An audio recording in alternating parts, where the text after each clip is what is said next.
Welcome, people. We are not back at again with another video. I'm not happy today. Today, I'm not happy. The reason I'm not happy is because I don't deserve this performance. I didn't deserve this performance that I saw, right, against Brentford, number one. And number two, I don't deserve this result, bro. Week after week, I come back again and again and again and I support the team. Even before this good run of form that we were on, before losing today, I was supporting the team, even when we were losing to men like Nottingham Forest, men like West Ham United, bro. I was there supporting week after week after week, where I feel that players are being criticized unfairly. I'm out there defending them, right?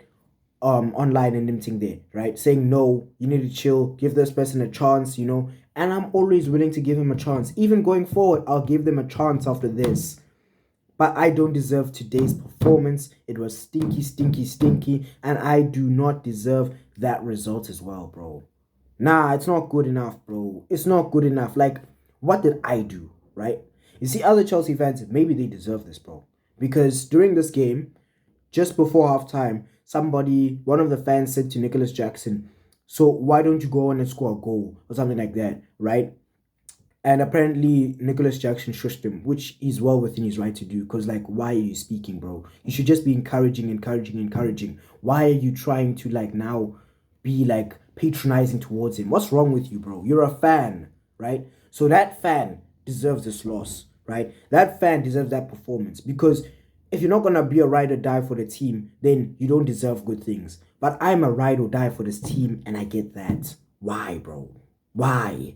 Who did I offend? What did I do? I'm not sure. But anyways, enough of the complaining. Let's just get into the review and let's move on. So, Mauricio Pochettino went with a 4-2-3-1, right? Robert Sanchez in goal, right? Right back, Axel Disasi. Didn't expect to see that. Okay, cool. Right centre back was Mr. Thiago Silva. Left centre back, Levi Colwell. Left back was Marc Cucurella. Cool. The double pivot, Moises Caicedo, we saw that coming. And then he went with Conor Gallagher, right, in the double pivot and not in the number 10. So that meant that there was no space for Enzo Fernandez in that lineup, right? And we'll get to that. Then the three players in front of them, in the number 10 position, we had Mr. Cole Palmer. To his right, we had Noni Madueke. And to his left, we had Mr. Raheem Sterling. And up top, obviously, Nicholas Jackson. Cool. So now, Enzo Fernandez and Misha Mudryk missed this game because of small muscle injuries that they noticed yesterday. So yeah, apparently it's nothing to worry about. They're gonna be fine. So I'm chilled. I'm not gonna ponder upon that too much. So yeah. Additionally, Enzo had a child just yesterday, right? His son was born yesterday, right? So I wasn't expecting him necessarily to play after I saw the Instagram post, but that was obviously after I already made the preview. So yeah. Now, that team shocked me. Initially, I was thinking, what's going on? Is Pochettino okay? Why is he changing all of this stuff? With Mudryk, after I had found out that, oh, it's a small muscle injury, then I was okay with it, right? Cool. And then Fernandez obviously also makes sense, right? But I don't understand for the life of me why Mauricio didn't put on Malo Gusto to play in the right back position and then either play Disasi in a centre back position with Silva or drop him altogether, bro. Because for me, it doesn't make sense. It does not make sense that you want Cucurella at left back, right? And Disasi at right back.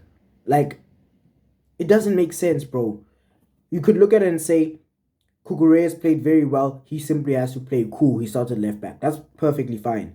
But Disasi at right back, no, bro. Put him at centre back or put him on the bench. Simple as. Why are you complicating the issue, bro? So, I'm not happy about that. I feel like Malo Gusto could have added a lot going forward, which Axel Disasi didn't do. And that's not his fault as well, because he's a centre back, bro. It's not his job to be very good going forward, right? He does what he can here and there, but it's not his job to be good going forward. So, in my opinion, Gusto should have started, right? So that's a mistake that's on Mauricio Pochettino. But maybe for that mistake, we can apportion 15% of the blame of the results on him. But the other 85% is on the players, bro. It's on the players. So now, first half starts, right? I missed the first 2 minutes, not going to lie, because I was just coming out of the shower. Cool. But then I sat down and I was watching, right? Cool. And what I could see is that Brentford in the early stages, they're showing that they're not just gonna give Chelsea all the ball and just sit back and do nothing, right? They were coming at us, showing us that they can do something as well offensively. And it was a nice back and forth between the teams. And what I could see is because Brentford were coming out, there were spaces in behind. We were getting a few counter attacks, and things were looking good. The players were actually linking up very well together. I hadn't seen chemistry like that all season. Even against Arsenal, I didn't see chemistry to that level. Right in the first half, the chemistry in the early stages was so very good, so very good. I was so impressed. Jackson linking up well with Cole Palmer. Cole Palmer linking up well with everyone, really. And what he was doing was finding space and playing good passes. It was fantastic to watch. I was so happy. Marco Correa is playing in my opinion, he was playing well. He's getting forward. He's putting in crosses, right? Doing that to the best of his ability. He's getting into the box, right? Getting on the end of crosses, right? And then defensively, nothing is really going past him. He was doing a fantastic job. I was happy with what I saw in the early stages. But then came a moment where, actually, wait, before I go on to that, even Noni Madueke, who hasn't started a game in the Premier League this season, right? You could see a bright spark from him here and there. Had a shot early on in the game, hit the post. Could have gone in, it's a bit unlucky that he missed, but we move, right? So overall, I was happy with what I was seeing, right, initially. And then we got to a point where Chelsea needed to score a goal now. We've had like 64% possession up to this point, like 7 attempts on goal, right? But now is the time to score the goal. And that's what the commentators were saying. But in my naivety, I thought to myself, nah, chill, man. Even if we don't score now in the first half, we'll score a goal in the second half. Everything will be fine. Boy, was I wrong. In that spell where we were so dominant and we were creating chances, right? We were linking up well. We should have scored, bro.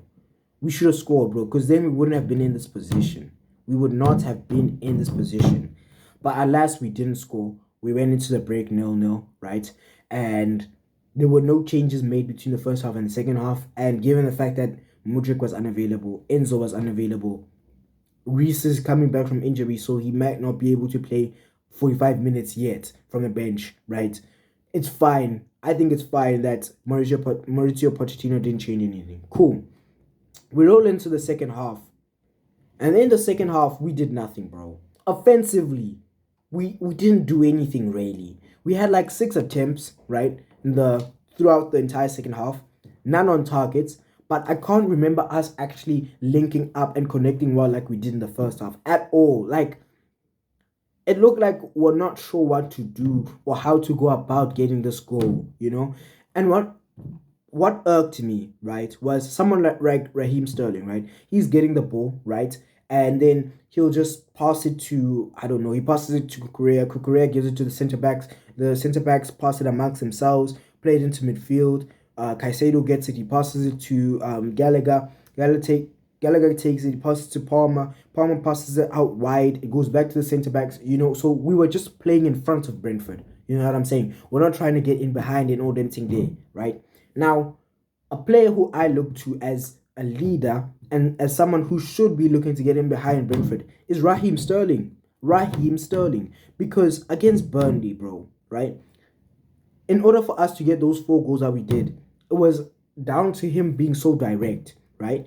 So now in this situation where we're 0-0 in the second half, we need to get a goal. Why is Sterling continuing to participate in all of this sideways passing nonsense? Why is he continuing to participate in this backwards passing nonsense? Why isn't he just taking the ball and taking a man on? It's something that he's good at.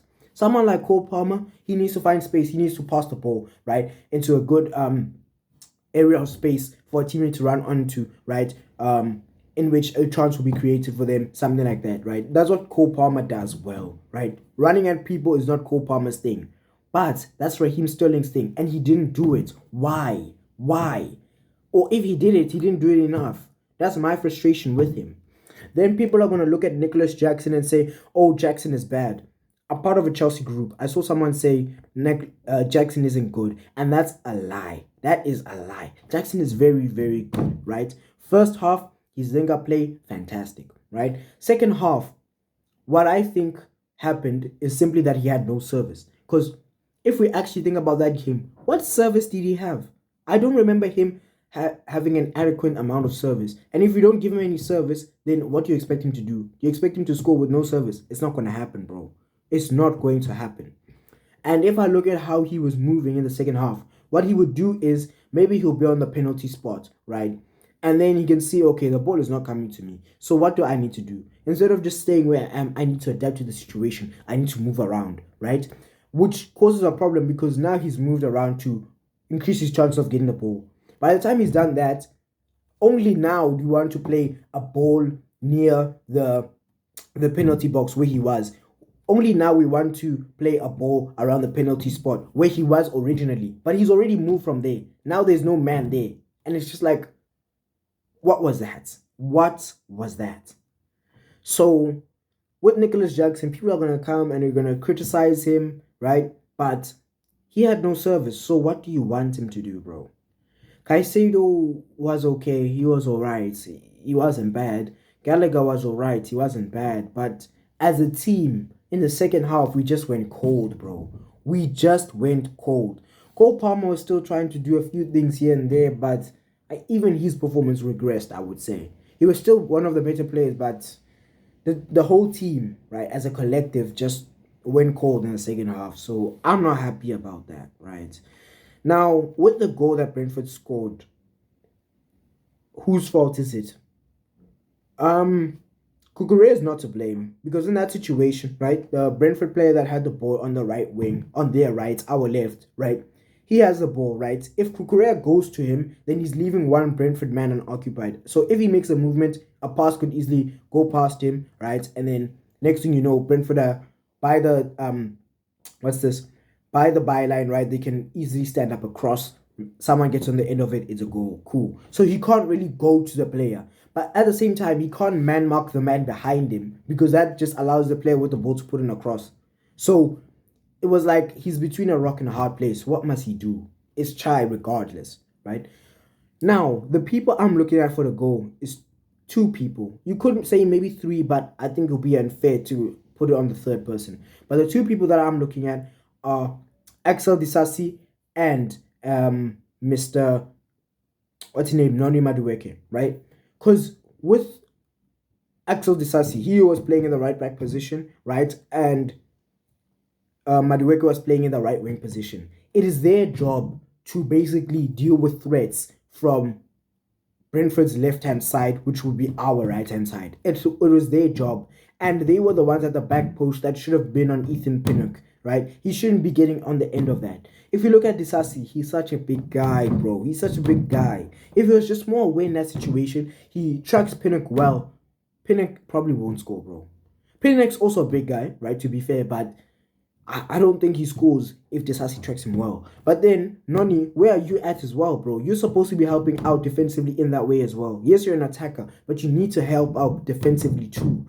So this is what I'm thinking about, bro. Like, what was going on there between them? Then later on, we brought on Reece James, brought on Ian Matson. It didn't really make an impact. Like, you could see that Reece James is trying, but things didn't work. So, yeah. It's just frustrating, bro, because it's like I have exams starting next week Friday. I could have been studying for my test. Instead, I had to watch that. Like, what was that? What was that performance? What was that result, bro? Now I'm also gonna get clowned, bro. I'm going to get clowned by rival fans, bro. Why am I being put through this, bro? I'm here for this team week after week. I defend my players. I'm not gonna throw any of them under the bus. I will continue to support them and defend them going forward. But that's what I get for my troubles. Like, for what reason, bro? Doesn't make sense. But anyways, it is what it is. I think that Chelsea right now, just make it an aim, right? A goal to win the Carabao Cup or to win the FA Cup. One of the two. In the league this season, whatever happens is fine as long as we don't get relegated. Cool. But just win the Carabao Cup or the FA Cup. Choose one and focus on that and win it, please. Please, at least I need that. If you don't finish top 4, fine. Don't finish top 6, fine. If you want to finish 11th, fine. But just win one trophy for me. Just for me, please. So, yeah, I think that's it for the video, guys. I'll see you again next time. Next game is on Wednesday, so I'll do a match preview on Tuesday. And yeah, peace, people.